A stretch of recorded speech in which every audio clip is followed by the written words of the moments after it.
I want to take a few minutes and just thank you guys all for being here. We're really excited this morning. When Mike Cooper first started talking to me about this, I'm not going to lie to you, I had this look. Huh? Trying to figure out exactly what he was saying to me. But I did some research. I peppered Mike with about 100 questions or more, texted him with 50 more after that. And now I can tell you that it's a very exciting announcement for Broken Arrow. Wes and Kenny are not here this morning. They are in New York City trying to bring in more investment into our community. But I know that they joined me in being very excited about the announcement that is coming this morning, and thanking AT&T for what they're doing for us. Broken Arrow is a very innovative city. We have city leaders who are looking to the future, who are sticking to a plan, who are trying to find a way to get the greatest education that we can for our young people, and then let those young people have a place to come back and work when they finish college.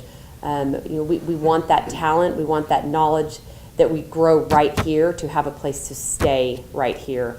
Earlier this week, we announced the Innovation District. That is a lot of what the Innovation District is going to be able to do for us. And now this announcement through AT&T is going to be just the next explosion of what is happening in our community, and how amazing it is going to be for the future of our great thinkers and honestly the businesses that we have here already today, and the advances that they're going to be able to do. So I want to introduce Mayor Craig Thurmond, who has a few words to say.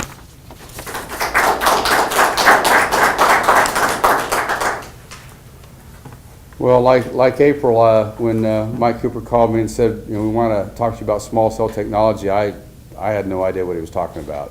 But he was very enthusiastic about it, very excited about it. And about 45 days ago, Wes Smithwick and Michael Spurgeon and myself met with Jason and Mike and some people from PACCAR, and we talked about what this means to the community. And this really is something to be the first. Chosen as the first community in the state of Oklahoma to have small cell technology. And I know that Jason will get into that a little bit, what that means, but it does mean that you'll have 5G, I believe 1 gig downloads to your cell phone for the through AT&T. And that's just, that goes along with what we're doing with the Innovation District to try and be forward thinking and looking at what we need to do for the future. And this is just another thing that carries us forward. I got a email yesterday from National League of Cities saying that Broken Arrow has been selected as there's 9 mayors across the country. They're going to be on a phone call today to talk about infrastructure with the White House, and very happy that we were selected as one of those 9. But the discussion is going to be about sanitary sewer, water lines, and broadband. So this plays right into the issues of what they're looking at the White House and what they're wanting to do for communities. So I just think that's appropriate that that this happens in Broken Arrow, and with what we're doing with our leadership and what we're doing to move forward and trying to be on the cutting edge of what's happening for the future for our city. And so right now I'll introduce Jason Constable, and he can tell us all about small cell technology and what it means to the citizens of Broken Arrow. Jason? Thank you, Mayor.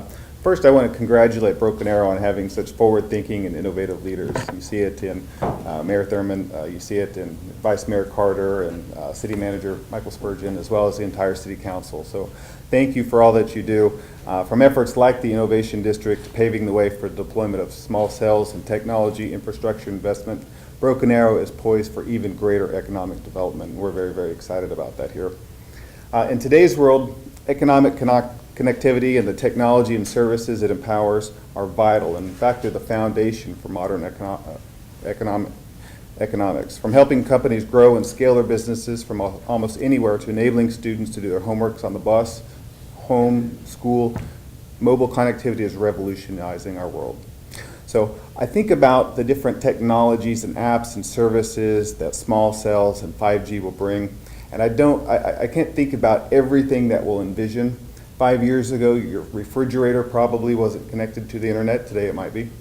Your doorbell wasn't connected to the internet, but today it probably is. When someone rings it, you probably get a picture of who is at your doorstep, and you can choose to unlock the door. So we're very, very excited about small cells, the internet, and what this mobile broadband technology will bring to Broken Arrow. Very, very excited. So one of the things that small cells do is it's the precursor now for 5G, which you heard of 3G. When we had 3G, you could pick up your phone, you could check the internet a little bit, do a couple emails. Then 4G came. Boy, then that was really great. You could get internet speeds up to maybe 5, maybe 10 meg. Then with 4G LTE speeds and technology, maybe 40 meg, 50 meg. Now we're talking about with 5G speeds up to 1 gig wirelessly. So imagine what entrepreneurs and innovators will do with that type of technology. So again, I just want to thank you, Broken Arrow, for being such forward-thinking and pro-business leaders. And now a few words from your city manager.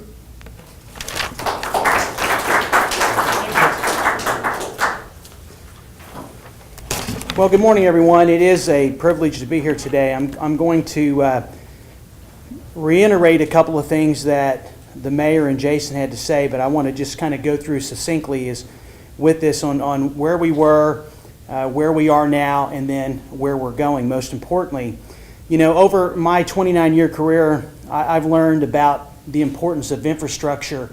And as a city manager, when I started in this business, when you think, or I thought of infrastructure at that time, it was always related to streets, roads, sanitary sewer, or water.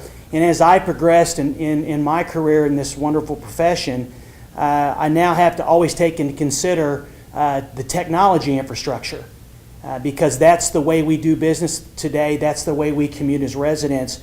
And so that's something that's extremely important going forward, is not only to always be thinking about the streets and the sanitary sewer and water, but also making sure that we have that ability to provide the connectivity and to maintain that connectivity for our citizens and businesses.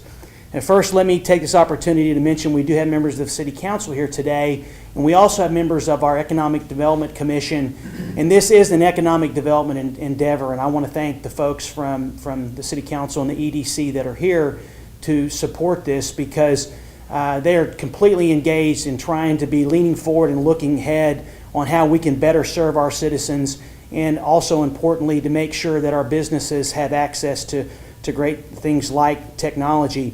As the mayor mentioned 45 days ago, we were in Washington lobbying with our state delegation on a number of very important issues, like making sure there's a level playing field for internet sales, as well as making sure that we're continuing, there's an exemption on municipal bonds.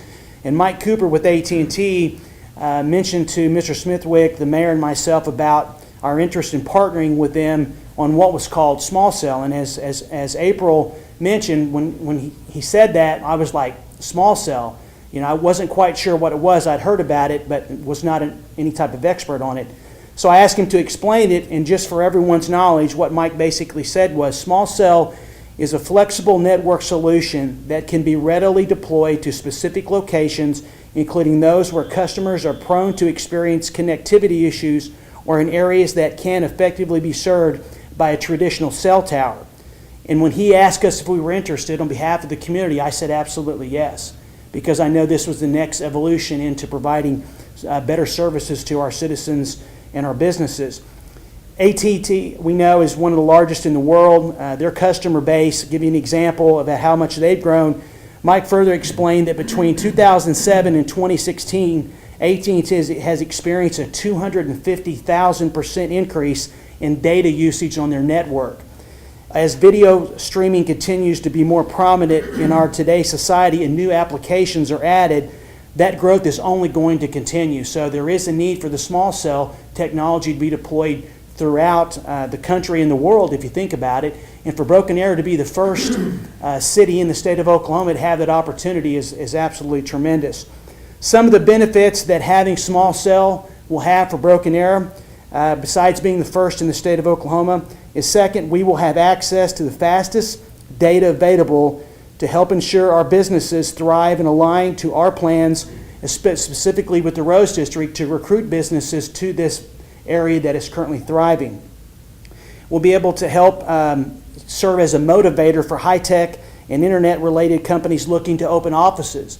And as it's been talked about, the Innovation District, this is going to be an infrastructure that's going to be extremely necessary as we go forward and we plan the streets and the roads and the stormwater. For customers, it will also encompass both the entertainment and hotel districts, And as you know, we have about 1,300 or 1,400 hotel rooms, and we're trying to expand our presence and bringing more people to our city, especially with the conference center opening. So when those folks come here, by having small cell deployed in those areas, it's going to make their experience even better than it is today. The next steps, let me step back here. I was kidding with Mike Cooper, who used to be a mayor in Enid several years ago, and when he brought this to us 45 days ago, I said, we'll get this done. And getting done anything in government in 45 days is almost unbelievable. And I think Mike is still in awe that we've previewed the ordinance that will change the right-of-way to make sure we allow small cells. So I'm very appreciative of Beth Ann Childs, our city attorney. If you know Beth Ann, she's not only a belt and suspenders, but she's a rope kind of person, which means she's always dotting the I's and crossing the T's to protect the city's best interests. And I told her not to beat AT&T up too hard in terms of reaching an agreement to bring this technology to our city. So I need to send a shout out to her and thank her for her efforts. The council has previewed the ordinance that would update the right-of-ways to allow it. We are currently negotiating the cooperation agreement with AT&T officials so they can have the attachments to our poles as well as to our traffic signals. And the council plans to consider the ordinance on the right-of-way and the agreement on April 18th. And then once that's been signed by myself and the mayor and AT&T officials, then they will reach out to us when they are ready later this summer to begin determining where they're going to deploy the small cell within our community. So on behalf of the City Council and the Mayor, I'd like to thank Mike Cooper. Mike is a resident of Broken Arrow. He's a community leader. I appreciate him bringing this opportunity to us. I thank Jason for traveling from Oklahoma City to represent AT&T. And we're very excited about this partnership and what it's going to do not only for our residents but also for our businesses today, tomorrow, and well into the future. So with that, that's the end of the press conference. City officials and AT&T officials will be staying around to answer any questions. And I'd like to thank everybody for coming out today, and also April, so that way she didn't get too cold by hosting this event. And we look forward to sticking around and talking to you more about this exciting endeavor with AT&T. Thank you.